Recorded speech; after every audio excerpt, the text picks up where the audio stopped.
Bonjour et bonne soirée. Merci beaucoup d'être venu à mon lancement pour Les Garçons au vent. Au secret de la tombe, sous le trottoir, nous nous rappelons être Tristan. Et nous sommes rivés à... Elle a gardé entre ses doigts une mèche de nos cheveux. Nous attendons, poings serrés, yeux tournés vers l'enjambement qui passera sur nos têtes le ciel dont nous sommes issus. Le jour, elle marche auprès du fleuve, en contournant les genévriers. Les oiseaux lui demandent ce qu'elle fait. Le soir, nous dormons par insolence, hibernant pour tricher la mort moulée à l'épine dorsale d'une autre des enfants disparus. Peut-être nos sœurs. Le jour, elle marche ailleurs qu'à notre faux mausolée. La pluie s'y glisse en tambourinant. À nos dents, les parois de notre cocon se ramollissent. Des os de nos sœurs percent la boue, font la courte échelle. Nous passons sur eux notre pied pour élever notre torse au vent qui porte le reste de nos cheveux volés qu'elle doit avoir jetés. Elle ne reviendra pas. Aujourd'hui, les étrangers de l'île Parc ont planté des feux pour écouler la saison excitante sans nous voir. Enfin, dehors, nos mains escaladent les sédiments, les chiens attirés vers les arbres en fête. Bleu, rouge, vert.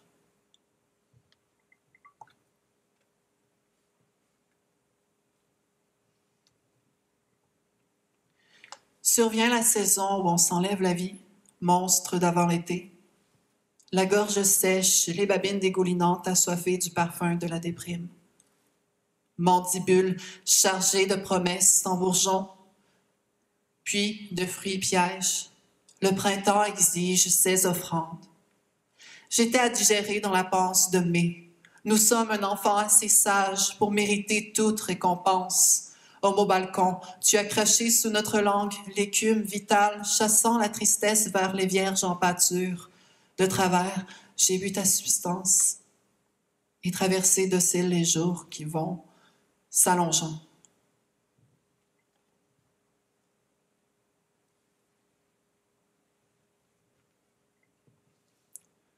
Entre les troncs, l'écorce en lamelles m'invite à l'arracher. J'ai entrepris la randonnée sous les mouvements dédiés à l'homme, que le fil barbelé entre les arpents me perce davantage que lui, que les plantes agrippées et les spores marquent ma peau plus qu'il ne l'a fait. Mon pelage est bourré des dévêtus dangereux. J'ai épuisé ma résistance en nature pour revenir en force contrôlée au pas de ta porte. Entre mes griffes, un restant déchiré. Chair terreuse, parchemin sans poème, volé au boulot. Nos os de fatigue broyés font de la poudre parfaite pour nos canons. On traîne nos cadavres dans les soirées pour se montrer vivants.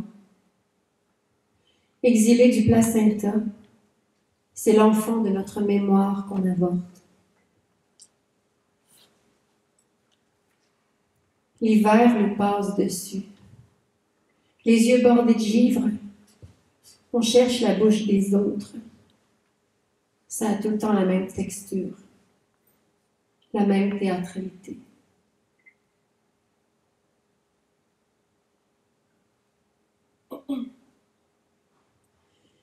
Combien de poèmes encore avant la réminiscence d'un vrai sourire?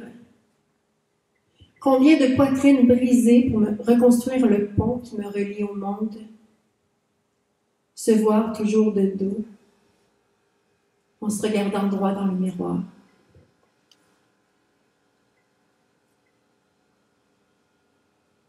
Montréal frémit d'une vérité qui se cherche. Je fais dur, mais au moins je fais quelque chose.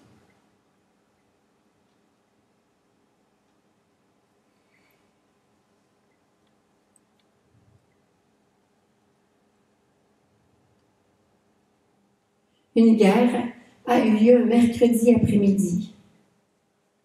Nous ne retrouvons plus les corps. Dans les décombres, une horloge bat la mesure du dernier hurlement. Nous faisons l'amour. Le refaisons plus tard dans la journée pour nous assurer qu'il n'y a pas d'anomalie. Nous vérifions les mécaniques, la gymnastique fragmentée de nos poèmes. Les rivières frissonnent et les montagnes nous offrent le spectacle de leur disparition.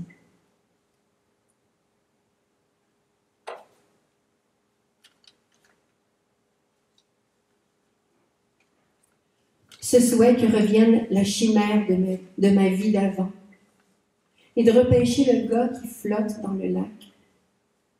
C'est là, entre tes cils, c'est lumineux comme un cri.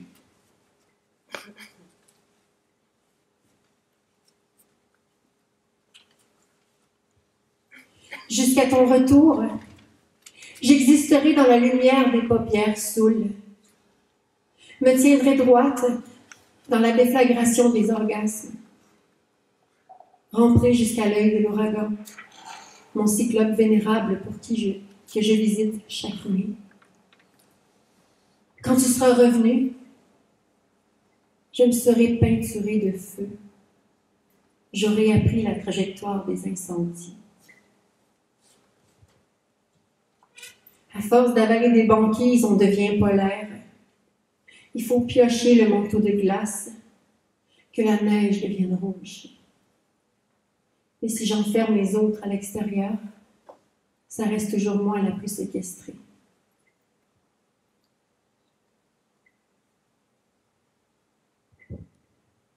Le balcon cède sous le poids de nos gorges enflées.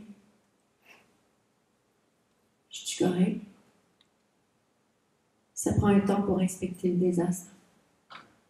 Mais c'est parce que t'as plus de face. Vous ne m'apprenez rien. Je l'ai toujours su.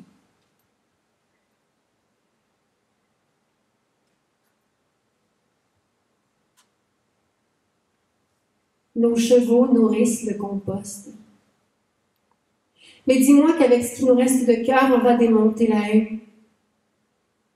Dis-moi qu'on va égorger les vipères qui nous tourmentent. Dis-moi que c'est possible de ne pas se renverser dans la nuit et de ne pas s'oublier dans les autres. Dis-moi que l'amour est dans la chair saoule, dans la caresse qui fait trembler les entrailles, dans la lutte pour garder le ciel étoilé plus longtemps. Dis-moi que même à travers le sang, les fleurs vont pousser encore.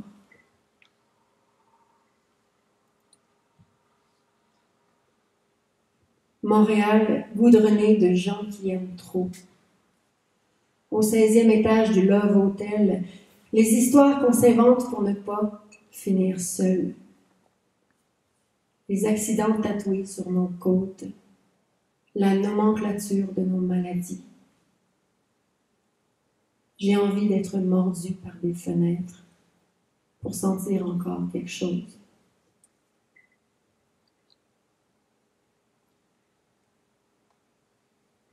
Le cellulaire coincé entre deux doutes anonymes dans un taxi.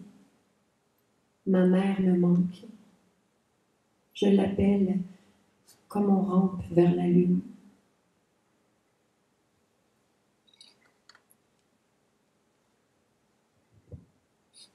Peu importe la beuverie, il y en a toujours un qui m'aborde, qui finit par te ressembler.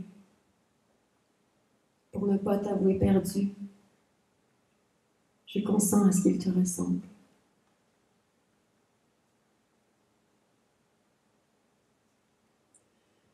Cheveux et ongles continuent de pousser. Corps inerte, raide et glacé, c'est à peine si je me souviens de ton nom. Tu me fais face dans l'eau du lac. Miroite un sourire de fatigue. Je te nourris de la brûlure des couchants et du sel de mes plaies. Tu demandes des bains de lune, le nom de chaque plante qui pousse sur toi. C'est tout ce que tu as besoin de savoir. Je m'applique sans cesse à ce que tu puisses reprendre vie, à reconstruire le pays que tu as brûlé.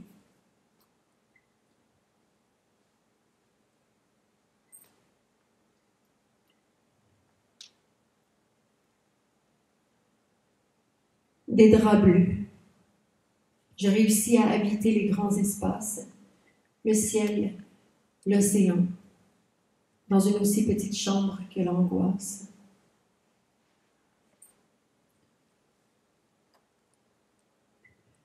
Nous tissons des grappes de lavande pour trouver le sommeil. En apesanteur dans l'été anémique, nous atteignons le fond de notre entaille. Le chat, satisfait de sa sieste, s'étire, se retourne, constellé d'étoiles. Si je sors dans la violente lumière de juillet, je constate que la nuit boréale n'a pas attrapé mon chant. Je suis toujours là. C'est bien moi, encore enceinte de pleine lune.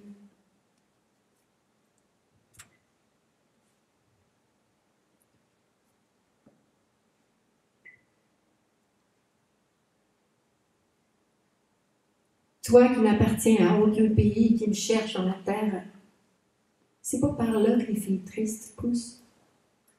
Non, les filles tristes poussent des cris.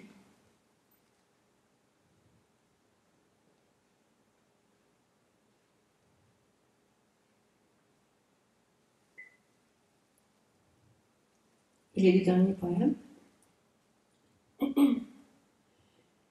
Nous avons trouvé un appartement dans les hauteurs, à l'abri des tempêtes de sable.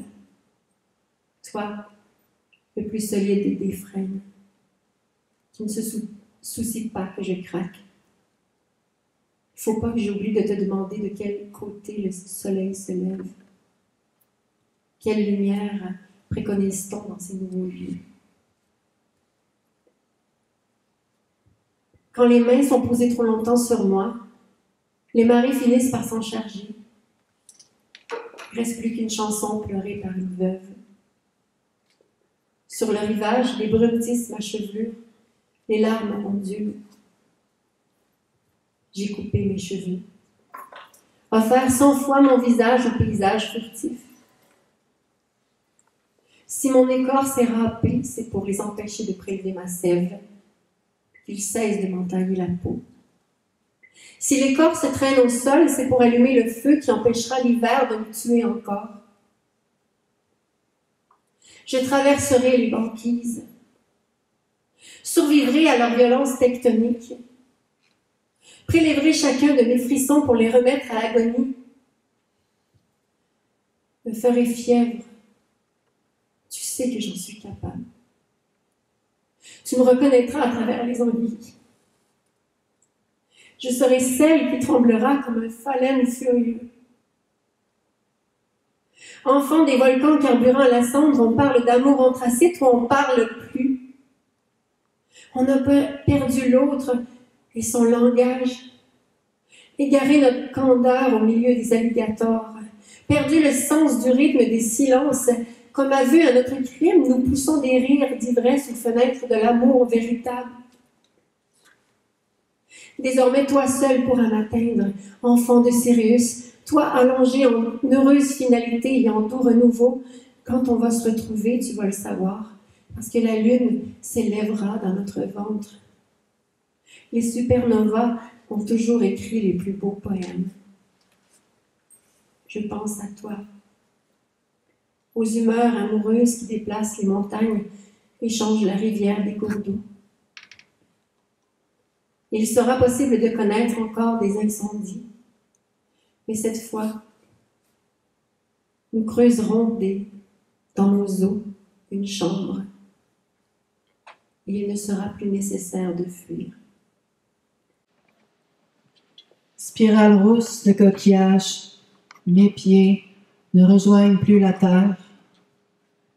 S'approche la sorcière alchimiste, dans une colère sourde avec une odeur de coquille ouverte. Luce, pour jamais ne berce les hommes, seuls s'y abreuvent les femmes de fortune. Son sexe et ses cuisses sont couverts de ouates, nœuds nerveux de filons de vie, le destin des autres, à haine. Deux trous béants sur son masque, où perce un éclat d'or des fous. Le fleuve approche. J'aimerais briller solitaire, pleurer sur le ventre de la païenne jusqu'à m'en écouler le bleu calme de l'iris. Je lui demande d'être disciple de ses yeux secs et brillants. Elle me fait promettre de jeûner, de laisser mon ventre creux, de percer au nombril un trou vers le ciel pour y lire un futur sombre. Qu'ont déchiffré tant de femmes plus fortes que moi. Je prête serment. Moi aussi, je dois être unique.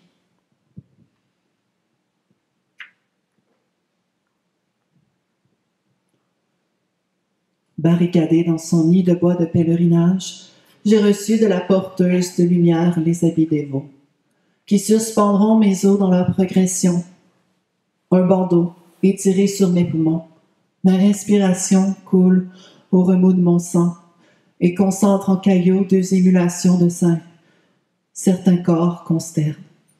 Mon entrejambe, poli par le plastique et la crinoline, préserveront de la rumeur mes organes obsolètes. Une odeur métallique se mêle à ma sueur. Mes souliers sont tachés rouges, des parias avant moi, sentinelles d'une guerre secrète. Les larmes aux yeux, je reste droite et parée. C'est que les robes font nos armures. Sous la bannière des nouvelles filles, notre victoire est improbable. Un jour, nous allons toutes nous défaire de nos amoureuses de filles, serrer le ventre du sucre, nous vider de nos enfants de petites rapaces. On ira serrer les cheveux chez McDonald's, nous péter les veines chez Taco Bell. Nous serons inquiétantes et dangereuses. À côté de l'art et des grandes idées. Ce poème a perdu une chance d'être un poème. Il a utilisé tirer 2 fois. J'écoute des rires en canne. Ça me fait penser au mur qu'on va pousser du doigt pour laisser voir la carcasse des chandeliers. Je flatte mes cheveux et je suis belle. Déportée du monde des morts, je gagne tous les prix ouvertes dans les ambulances. Vivante comme une page internet à rafraîchir.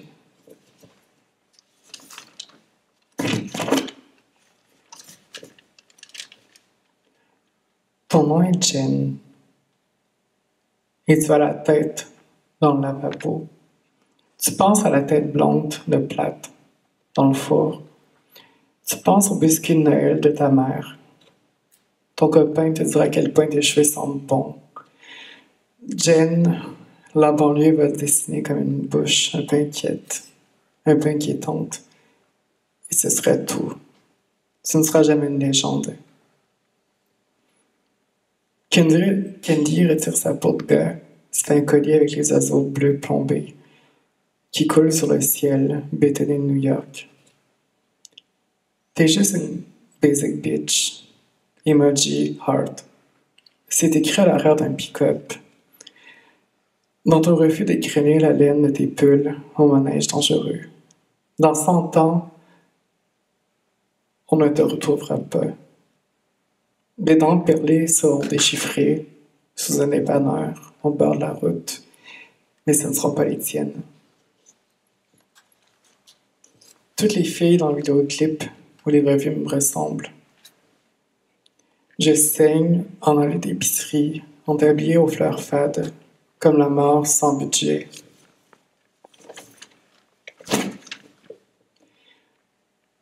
Je voudrais me poser comme un sacre dans l'antre d'une carabine, éclatant au cliché. Je sors au désert, un top échancré qui laisse voir mes boules. Personne ne m'a expliqué comment être une femme. Ma mère noyée par le Tide, mes sœurs échardées sanglantes sur les dunes. Je chante de Britney Spears quand la lune est froide. Je suis une starlette. J'ai eu la gorge tranchée, le dedans vidé, les orbites écrasées. Mes cheveux blonds traversaient les palmiers comme des filaments de néon avant de disparaître. Mon père tirait les canettes. J'ai les yeux grands aux auditions.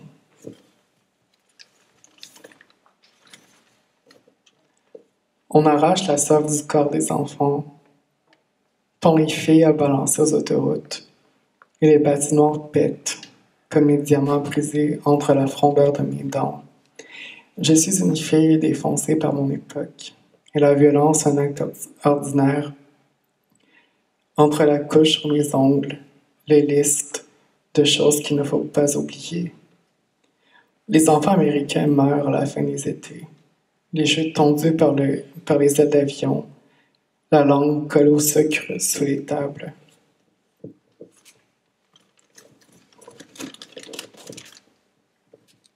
Vraiment les torches. Les femmes qui les écrivent l'histoire. Belle longue carcasse de chatons, elles pleurent au pied des maisons familiales. Se garder vivante à travers un filtre Instagram meilleur que le tien.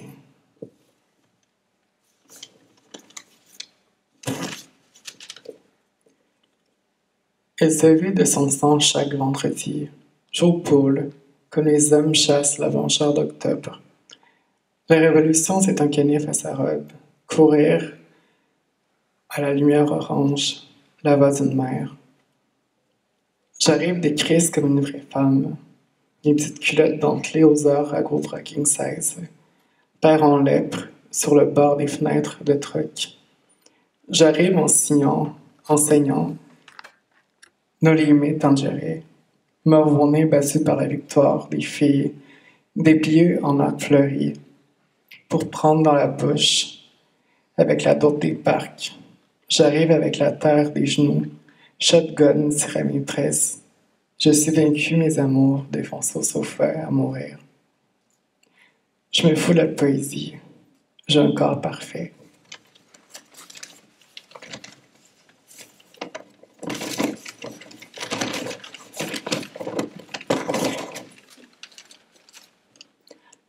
Une petite chatte taillée par le nom des games de pool. Grindée backstage. Le soleil me saigne dans la bouche et je me contente de ma présence absente, ovulable full-time on Facebook. Comme toutes les autres, jamais vraiment peu sérieux à l'adolescence. Les filles aux cheveux en queue, bleachées des couleurs douces, des plaies, taillent des fissures à la floraison des dortoirs.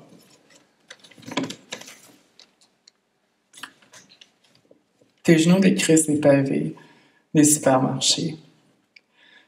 Tu voulais être modèle, mais tes os ne savaient pas. Égrener les pages pour venir percer les ovaires des mères. Filles pleines du désir de partir comme des balles, à trouver les mots de dèche sur Instagram. Son cul pénétré par toutes les fuckboys qui ont peur de leur mère. Elle compte les créatures défenestrées sous l'ongle du diagnostic. Est-ce qu'il est résistant?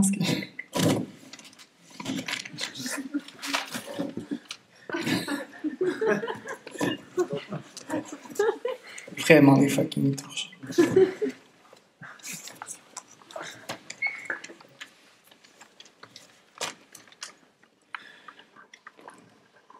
Des fois, mon corps glisse à côté de moi et je deviens une ombre chinoise, faite d'un cœur de boyau et de sang.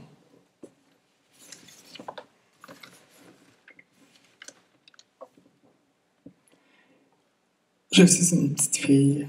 J'accumule les mots pour les coudre aux mains de ma chambre de grande. Sous mes posters, la bave des pelouses de banlieue et le sacre obscène de la lune qui saigne sa dèche pour maîtresse. J'agrippe l'amoureux et ce n'est pas comme dans un film. Ici, on saigne, on lèpre, la gangrène pogne dans la salle de bain. Mais nous nous aimons, ivres sur le dos de Rosemont. Je suis petite et en or. Je graffine les passeaux et mes bas aux genoux tombent devant la parole micro-ondes des familles. Je suis une hostie folle aussi. Gonner dans le bain une fois, check mes plaques. Poncho la d'air en hiver. Je survis. La maline aimée, la serpente. J'agrippe la bière tombée de ta bouche. Je m'en fais un lit. J'agrippe tes mots. J'ai fait passer en sweet load, baby. Effacer ce qui reste de violence. Boirais-tu le Kool-Aid pour moi? Boiras-tu le Coke Light, le Fanta, le Sprite, le 7-Up, le Gatorade, le Red Bull, le Monster Energy Drink, le Coke Cerise, le Crème Soda, le Fresca, le Sprite Zero, le Mountain Dew, le Canada Dry, le Crush, le Dr Pepper, la Root Beer. Poésie.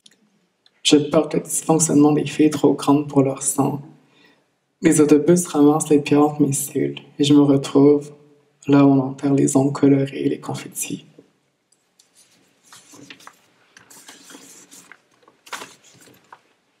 J'aimerais être une pop star stupide.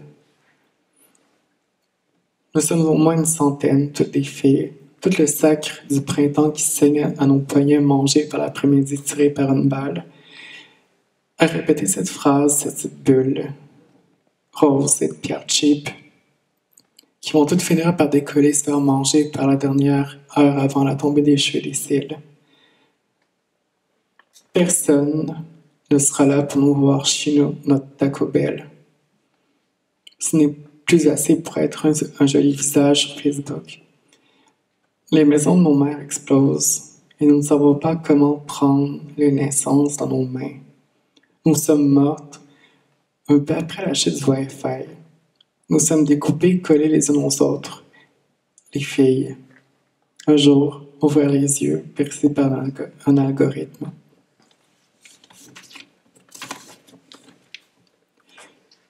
Je vais dire quelque chose à propos d'un rêve qui parlait d'être une femme et une créatrice. Parler de chance, d'une liste d'accomplissements contre mes membres manquants. Je suis une féministe parce qu'on a pu me laisser la chance d'en être une. Les femmes me prennent, me demandent de parler. Je pense à Sarah. Toutes les paroles retransmises. Je ne suis qu'une toute petite toune, poème d'Ourlet. Si tu mélanges le sang avec le rose, il y a le gaz, le ciel, les yeux virés. Vers cette journée que je voudrais prendre, je claque mes cils contre tes boutons. Je referme les vues. Je suis une femme qui aime. On m'a déjà jugée, prise par les cheveux. Plus peur des salles de bain. Les rasoirs rampés par le ciel, je parle. Pascal parle.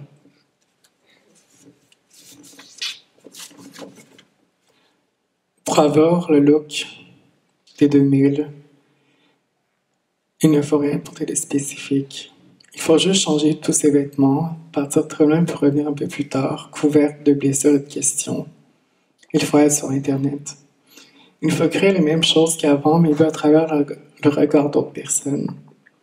Les choses ne sont nouvelles qu'à cause de ça maintenant. J'existais déjà il y a 100 ans, mais j'existe autrement maintenant, à cause de vous. J'aime les chansons qu'on accroche, des brindilles de bois à mes genoux. Côte-Nord, déjà tant d'enfants sous ta protection, dont certains encore plus effrayés que moi. Aux aboiements, je vais laisser mon corps. À toi, je donne ma vision. 2 parts justes concédées. Amnistie aux rives qui se toisent.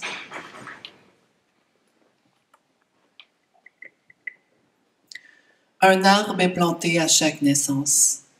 J'ai cassé les branches d'un sapin généalogique pour y transplanter les miennes, ignorant l'avertissement d'ancêtres sidérés.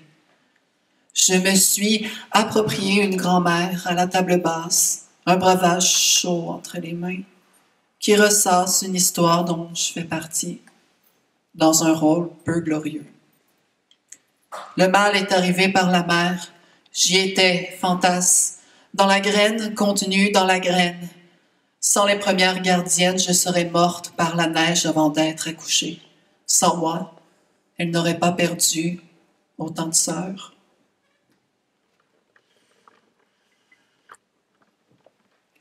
Ma présence impunie scandalise la fille, la femme, la grand-mère. Les imprudentes comme moi viennent en centaines, invasives et imprévisibles, telle la température d'estuaire depuis quelques siècles. Je refuse l'abri d'une famille paratonnerre. La plus grande menace me colle, c'est moi qui les en garderai. Trêve d'envahissement, je resterai silencieuse de justification. C'est promis.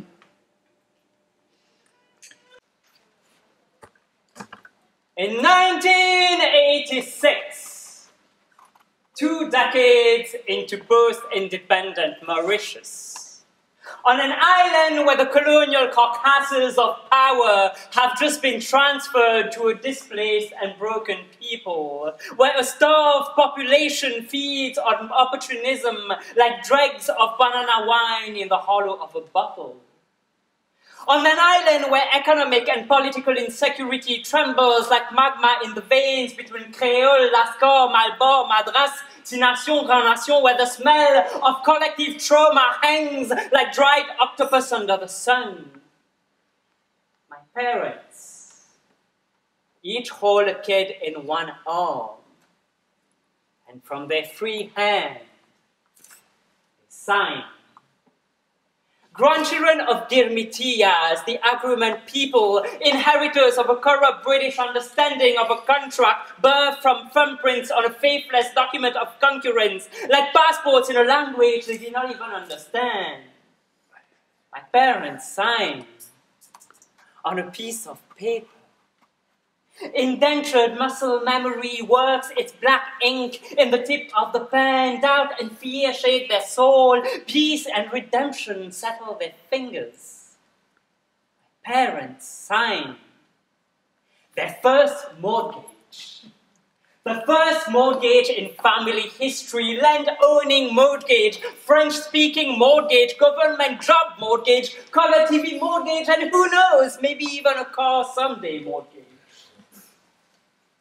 The island of emancipation, where power is up for grabs, dreams are clouded with ancestral hopes and broken promises, artifacts made of gold can be found under rocks if you dig long and hard enough. Or if you know the right uncle's neighbor. Or if your cousin is married to the minister's daughter. Or if you serve whiskey, lamb biryani, and rasgullas in a thick envelope to the fat-bellied man in a white shirt.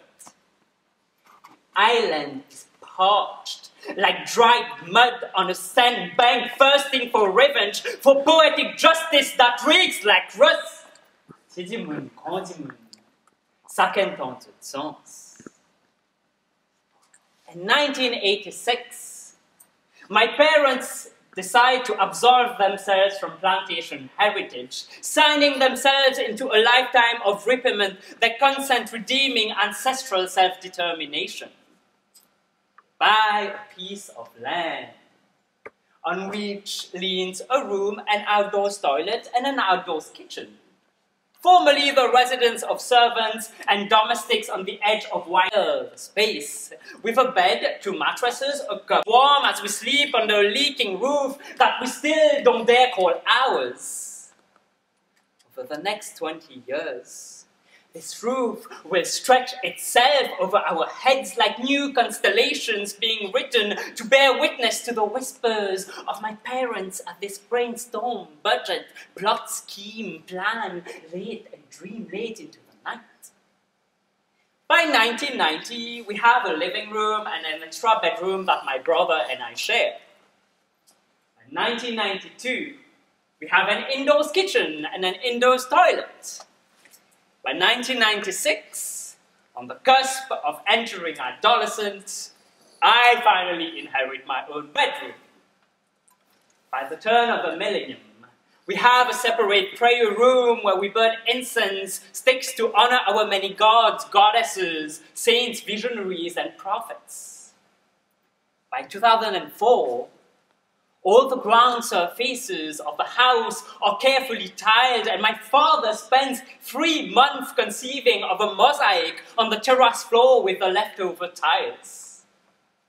By 2006, my parents are done building their house. Our house. It took them 20 years. 20 years 20 years of stacks of bricks and piles of rocks since we considered our kin. 20 years of layers of dust sprayed like a grey film on our skin. 20 years when I watched my father make miracles with his bare hands and an arched back. Like a superhero, he parted the ground underneath our feet to lay the foundations of our safety. Like a wizard, he rose walls from dead earth to offer shelter to our bodies, surfaces of security, walls of redemption, the alchemy of mixed concrete, the anagram of placed bricks that carefully arranged like Scrabble tiles over this piece of land that he wanted to claim as ours. Every space in this house, every space in our house, my house, the house I left behind, the house I ran away from, every space in this house speaks of my father. The surfaces smell of his cemented skin, of his cemented hat soaked in sweat. The roof heats up like the burnt cheek of his cheeks, the tile floors slip like the glass frames of his nose, and the walls have the callous texture of his dried hands like sandpaper. Every door frames his pout, his lower lip pushed forward. Every window reflects the acidity of his gaze, the empty depth in the black of his eyes. For 20 years, I watched. For 20 years, I watched my father build this house, protracting his muscles like blades of grass, trampling his hands like bagas, burning his bones like Ara, creating his life work in the language of men who were forced to cut their tongues and hang them like cautionary tales on sugarcane stalks. Silence, stout echo, like sea foam haunting the island, haunting the island, haunting the island from shore to shore. 20 years, I watched the walls come up around us. And as the house grew, so did the silence of my father. The walls echoed his absence, his voice never to be heard, his dissociation, a stillness reflected in the sulkiness of his work, in the sipping of his afternoon tea, in the sting of his right hand against my child's face when he caught me in a dress, in how he leaves the radio on all the time so he doesn't have to hear our voices, or how he reads all the time, so he doesn't have to engage with us, pamphlets, flyers, Sunday newspapers, sprawled like leftover food over the dinner table. The first time my father visited me in Canada, he read the box of salt over lunch during our first meal together. My father lived up to his inheritance, the oldest son in a house with 9 kids. I wonder whether he dreams at night, whether he dreams silence at night, extracting his vocal cords like a fishnet full of water. I wonder whether he has visions of his grandmother crouched in a hole with a burn of iron under her breast. And I wonder whether he sees the face of his own mother the day she died of an abortion, after she had already given birth 9 times. For 20 years I watched my father's mechanical body wear itself out, and as the years went by, he seemed to get smaller and smaller, and I never really quite knew whether it was him getting smaller or the walls around us getting bigger. My father built, he built, he built, he'll build more rooms, a garage, a veranda, a backyard, spaces that he filled with his silence and absent presence, a present absence, ghostly like silky butterflies with torn wings. And as the surfaces spread around us, so did the distance between our bodies. So did the distance between the words we exchanged. So did the expanses of words with which my father tracked his feelings and the thickness of the paint within which he shielded his heart. Father lived up to his legacy. The legacy of men who were taught to swallow their tongues because colonial regimes destroyed lands, resources, and cultures.